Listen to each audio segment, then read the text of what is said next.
महाराष्ट्र विधानसभा चुनाव में कई मुद्दे हावी थे, लेकिन पिछले 2 दिनों में जो बिटकॉइन कांड सामने आया है उससे समीकरण बदलते नजर आ रहे हैं।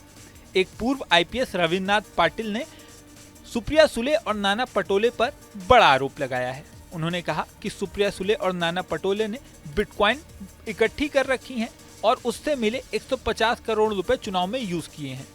साथ ही दावा किया है कि अभी भी उनके पास इतनी बिटकॉइन इकट्ठी हैं जिनकी कीमत कई 100 करोड़ रुपए है। अब डिटेल में समझते हैं कि बिटकॉइन है क्या, कितनी होती है उसकी कीमत और कैसे इस चुनाव से इस पूरे बिटकॉइन कांड का संबंध है।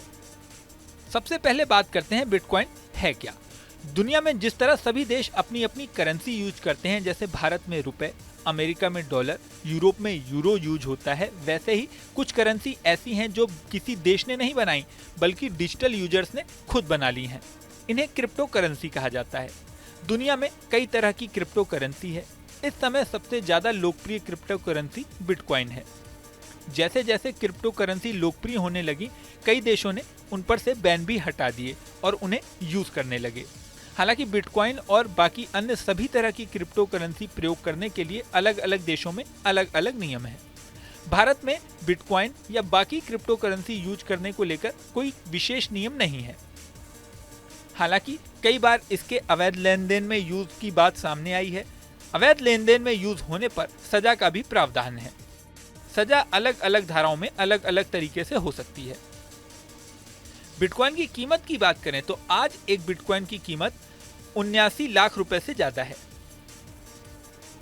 यानी 79 लाख रुपए से भी ज्यादा।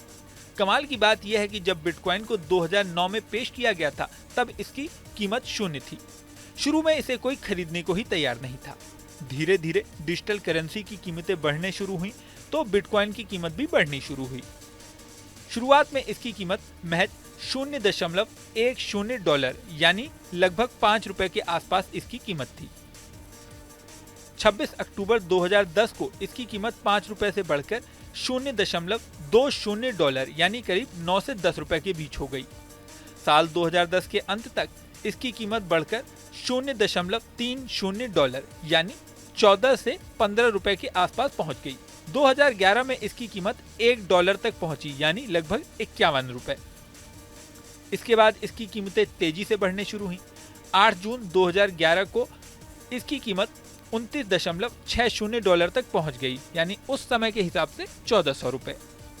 इसके बाद क्रिप्टो करेंसी के बाजारों में तेजी से मंदी आई और बिटकॉइन की कीमत गिर गई और 2011 के अंत तक इसकी कीमत $5 पर पहुंच गई, यानी 250 रुपए। पिछले कुछ सालों में क्रिप्टो करेंसी का ट्रेंड तेजी से बढ़ा है। इसमें बिटकॉइन सबसे ज्यादा तेजी से लोकप्रिय होती हुई दिख रही है। ऐसे में इस समय एक बिटकॉइन की कीमत 79,24,138 रुपए से ज्यादा है, यानी 79,24,138 रुपए।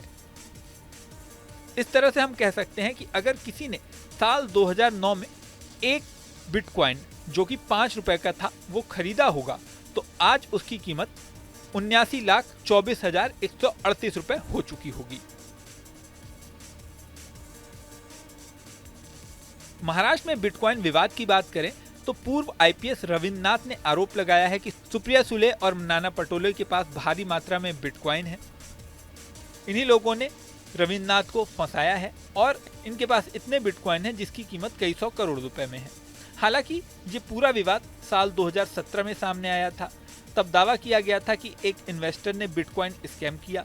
उस समय इतने बिटकॉइन का स्कैम किया गया जिनकी कीमत 6,600 करोड़ रुपए थे, यानी आज इनकी कीमत और भी ज्यादा हो चुकी होगी। उस समय बिटकॉइन के रूप में 10% मंथली रिटर्न देने का वादा किया गया और लोगों से पैसे इकट्ठे किए गए। ये पूरा मामला जब सामने आया तो महाराष्ट्र और दिल्ली में कई एफआईआर दर्ज कर दी गई। साल 2017 में इस मामले में महाराष्ट्र और पंजाब में कुल 40 एफआईआर दर्ज हुई थी। इस पूरे मामले की जांच के लिए ही पूर्व आईपीएस और साइबर एक्सपर्ट रविन्द्रनाथ को जांच टीम में लिया गया था, लेकिन 2022 में वो खुद ही इस मामले में गिरफ्तार हो गए।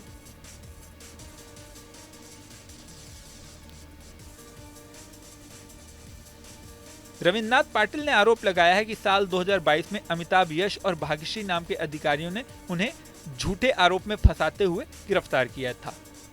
रविन्द्रनाथ पाटिल का आरोप है कि अमिताभ यश और भाग्यश्री नाम के अधिकारी नाना पटोले और सुप्रिया सुले से मिले हुए हैं। उन्हीं के इशारे पर रविन्द्रनाथ को फंसाया गया है। रविन्द्रनाथ पाटिल ने यह भी आरोप लगाया है कि महाराष्ट्र चुनाव में 150 करोड़ रुपए से ज्यादा बिटकॉइन की कीमत को यूज किया गया है। इस पूरे मामले में वोटिंग के दिन यानी बुधवार को गौरव मेहता के ठिकानों पर छापेमारी भी की गई। गौरव मेहता वो शख्स है जिसने रविन्द्रनाथ पाटिल के खिलाफ साल 2018 में गवाही दी थी। अब जांच में इस पूरे मामले में क्या सच्चाई सामने आती है ये तो वक्त बताएगा। फिलहाल बिटकॉइन लोगों के बीच चर्चा में है। इस वीडियो में फिलहाल इतना ही। बने रहें न्यूज नेशन के डिजिटल प्लेटफॉर्म पर। न्यूज नेशन अब व्हाट्सएप पर खबरों के ताजा अपडेट के लिए न्यूज नेशन के इस QR कोड को स्कैन करें।